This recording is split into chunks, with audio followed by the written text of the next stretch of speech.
আল্লাহর মাগফিরাত কামনা করি। আপনারা তাকে ক্ষমা করে দিবেন। ক্ষমা করা মহত্বের লক্ষণ। ক্ষমা করাকে আল্লাহ পছন্দ করেন। অতএব আপনি যদি আপনারা যদি তাদেরকে ক্ষমা করে দেন, আপনাদের কার্যক্রমকে আল্লাহ পছন্দ করেন। তার রুহের মাগফিরাত কামনা করেন।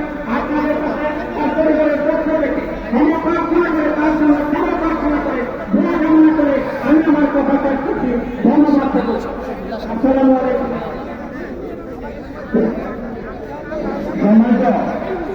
সম্মানিত নেতৃবৃন্দ উপস্থিতি, আপনারা যারা দায়িত্ব করে রাখবেন